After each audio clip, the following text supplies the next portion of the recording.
Kate, nganong kalit man kaini? Di ba si Adi ani nga magkita ta? Siyempre, wa, Jano. Wa na ko sa sultihin nga magkita ta. Kung mahibaw to, masuko to na ako. Tempa. Ano bang magsikreto man ta sa imong amiga? Sa ba nang isulti ni mo na ako? Doon na mo'y problema? Kamong duha ang dunay problema. Og hasta di ang yang kuya. Bahin si mo sa kinang akong isulti ni mo. Ha? Kaya ano? Ano sa may kalabutan sa kong sakinan? Kaya ikulbaan ako ha? Dili ba ka ingon ini? Sa ako pagkailan ni mo, wa kay buhaton nga ikasuko sa imong amiga. Lahi ng sitwasyon karon Jano. Dili lagid kayo sa akong konsensya. Wa ba ka nabalaka? Hangtod karon, wa pa gid giuli ni kuya mo ng imong sakyanan? Siyempre, nabalaka ko. Di bang gani ko mahimutang? Nauman na ang 2 ka semana. Hangtod karon, wa pagyapon ako akong sakyanan. Dili mas ako makapangutanan ni Adi kay mawaman ko. Jano, pasensya na sa akong isulti ni mo ron ha. Dili lang unta ka makalitan. Dili unta ka masuko.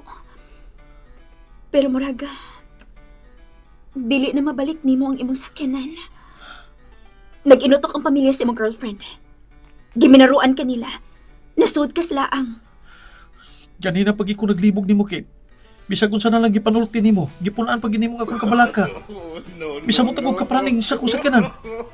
Pwede pag na lang diretsuhol pa sulti? Ano, naroon kayo binuyo, oh? Gisamot na hinon kong kapraning sa kusakyanan. Pwede bang diretsuhol na lang ko ni mo? Ayaw ka sukoy na ko, Jano. Sa imong tanaw, ingon anak lang ba ka sayon nga buhaton ni nako? Magubang ang mong pagkaamiga ni Adi tungod ani.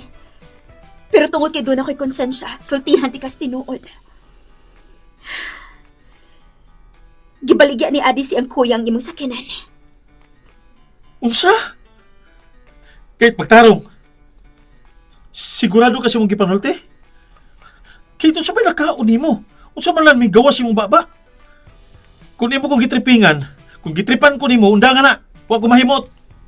Maayo lang unta akong prank lang ni. Pero dili.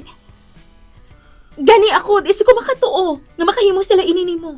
Pero mao gid ang nahitabo. Giduwaan ra kanila. Ano mas ang buhato na diri ni Adi? Nako.